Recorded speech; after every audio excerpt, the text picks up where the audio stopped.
Hello friends, welcome to Shadia சமையல். எல்லாருக்கும் 2024 இனிய புத்தாண்டு நல்வாழ்த்துக்கள். நியூ இயர் ஸ்பெஷலாக நம்ம மட்டன் பிரியாணி செய்ய போகிறோங்க.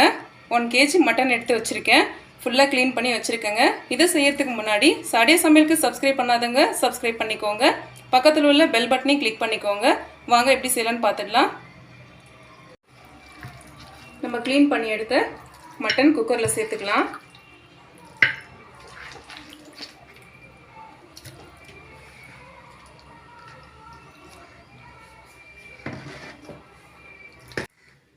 முக்கால் ஸ்பூன் மிளகாய் தூள் சேர்த்துக்கலாம்.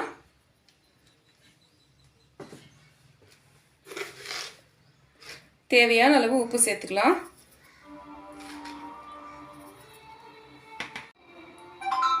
முக்கால் ஸ்பூன் அளவுக்கு இஞ்சி பூண்டு விழுது. மட்டன் வேகிற அளவுக்கு தண்ணி சேர்த்துக்கலாம். தண்ணி கொஞ்சம் அதிகமாக இருந்தாலும் பிரச்சனை இல்லை. நம்ம சாப்பாடு செய்யும்பொழுது அந்த தண்ணி எடுத்துக்குவோம்.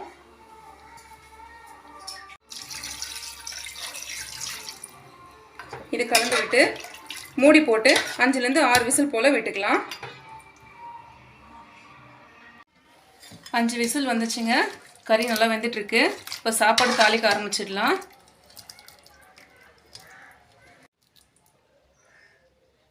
தாளிக்கிறதுக்கு முன்னாடி நம்ம அரிசி ஊற வச்சுக்கலாம். நான் 1.5 கிலோ சீரக சம்பா அரிசி எடுத்திருக்கேன்.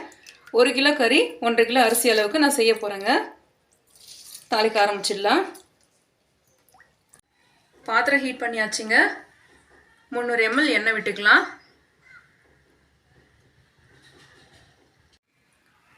1 கிராம் பட்டை, 1 கிராம் கிராம்பு, 5 ஏலக்காய் எடுத்திருக்கேன், சேர்த்துக்கலாம்.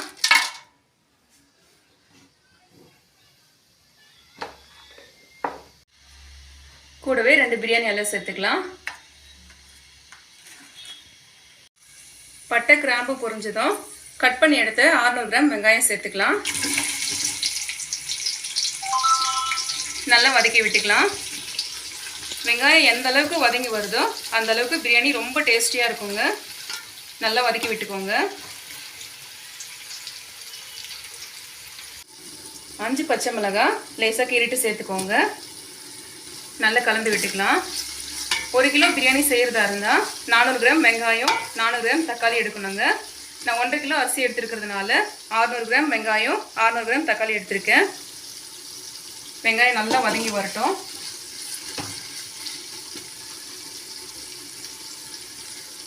வெங்காயம் நல்லா வதங்கிடுச்சுங்க. இந்த அளவுக்கு வதங்கினா பிரியாணி ரொம்ப டேஸ்டியாக இருக்கும்.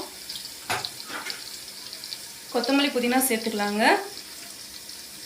நான் 1/4 கட்டு புதினா எடுத்திருக்கேன். ஒரு கைப்பிடி அளவுக்கு வரணும். இதை சேர்த்துக்கலாம்.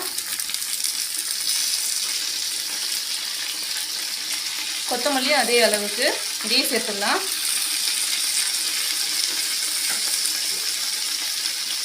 நல்லா வதக்கி விட்டுக்கோங்க.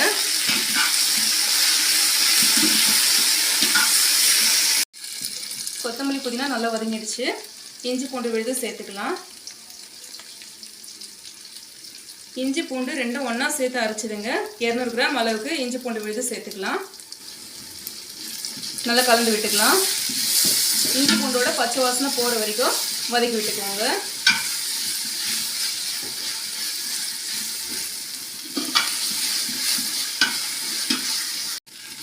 இஞ்சி பூண்டு சேர்த்த பிறகு அப்பப்போ கலந்து விட்டுட்டே இருங்க. அது பச்சை வாசனை போகிற வரைக்கும், இல்லைன்னா அடி பிடிச்சிடும். இஞ்சி பூண்டு நல்லா வதங்கிடுச்சு. நம்ம கட் பண்ணி எடுத்து 600 கிராம் தக்காளி சேர்த்துக்கலாம். கலந்து விட்டுக்கோங்க.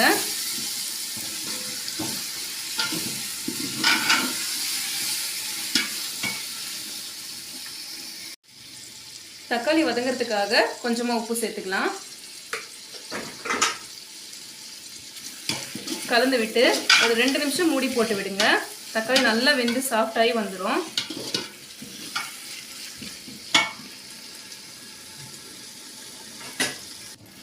தக்காளி நல்லா வெந்து குழஞ்சி வந்திருக்குங்க. இப்போ நம்ம மிளகாய் தூள் சேர்த்துக்கலாம். கறி வேக வைக்கும் பொழுது நம்ம மிளகாய் தூள் சேர்த்துருந்தோம். நான் 10 கிராம் அளவுக்கு மிளகாய் தூள் சேர்த்துக்கிறேன். உங்களுக்கு காரம் எந்த அளவுக்கு வேணுமோ அந்த அளவுக்கு சேர்த்துக்கோங்க. கொஞ்சமாக கலர் பவுடர் சேர்த்துக்கலாம். நல்லா கலந்து விட்டுக்கலாம். நான் இந்த பாத்திரத்தில் தாங்க அரிசி அளந்தேன். இந்த பாத்திரத்தில் ஃபுல்லாக வந்தது. சீரக சம்பா அரிசியை பொறுத்த வரைக்கும் ஒரு பங்குக்கு 1.5 பங்கு அளவுக்கு தான் தண்ணி சேர்க்கணும். தண்ணி சேர்த்துக்கலாம்.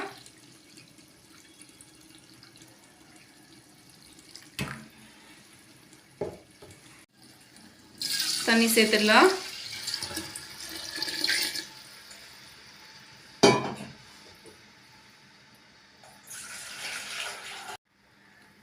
ஒரு பாத்திரம் ஃபுல்லாக முதல்ல தண்ணி சேர்த்தாச்சு.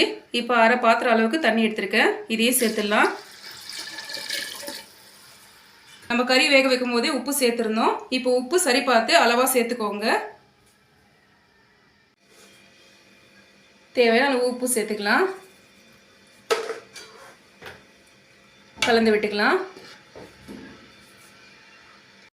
நம்ம தண்ணியில் உப்பு செக் பண்ணும் பொழுது கொஞ்சம் உரப்பு அதிகமாக இருக்கணும். அப்போ தான் அரிசி போட்டு அது வேகும் பொழுது கரெக்டான அளவுக்கு வந்துடும். இப்போ இதை கலந்து விட்டு மூடி போட்டுடலாம். தண்ணி கொதிக்கட்டும்.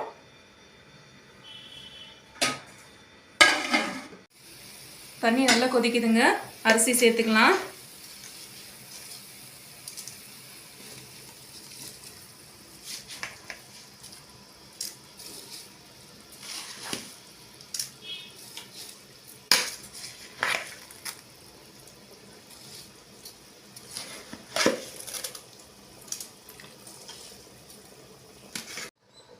அரிசி சேர்த்ததும் நம்ம வேக வச்சிருக்கிற கறியும் ஒன்றா சேர்த்துடலாம்.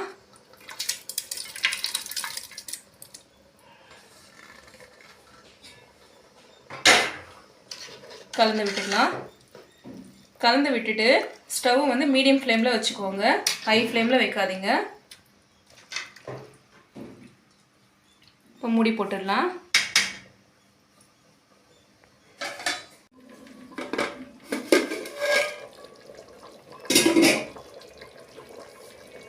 கொதிக்க ஆரம்பிக்குதுங்க.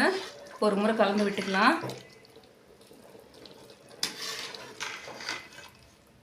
அரிசி வேகும்பொழுதே நல்ல கமகமான வாசனையாக இருக்குது.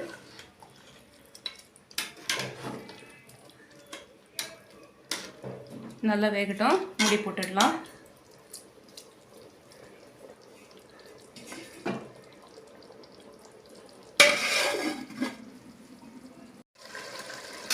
தண்ணி நல்லாவே ட்ரை ஆகிருக்குங்க. இன்னும் கொஞ்சம் இருக்குது. இந்த ஸ்டேஜில் ஸ்டவ் ஃபுல்லாக லோ ஃப்ளேமில் வச்சுருங்க. நல்லா கலந்து விட்டுட்டு இந்த தண்ணி ஃபுல்லாக ட்ரை ஆகிற வரைக்கும் மூடி போட்டு விட்டுடலாம். ஸ்டவ் ஃபுல்லாக லோ ஃப்ளேமில் வச்சுக்கோங்க. நல்லா இப்படி சமப்படுத்திட்டு மூடி போட்டு விட்டுக்கலாம். தண்ணியெல்லாம் ஃபுல்லாக ட்ரை ஆகிடுச்சுங்க. மட்டன் பிரியாணி சூப்பராக ரெடி ஆயிடுச்சு. ஒரு முறை கலந்து விட்டுட்டு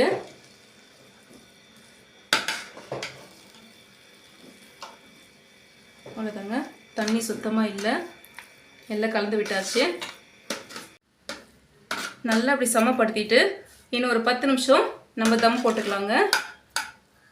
இப்போ மூடி போட்டுடலாம்.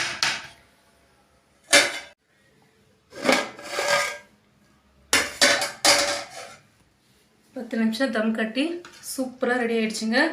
நல்ல கமகமான வாசனையோட சீரக சம்பாவில் மட்டன் பிரியாணி ரெடி ஆகிடுச்சு. நீங்களும் ட்ரை பண்ணி பாருங்கள். ட்ரை பண்ணி பார்த்துட்டு எப்படி இருக்குன்னு சொல்லுங்கள்.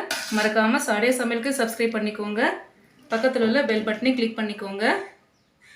தேங்க்யூ.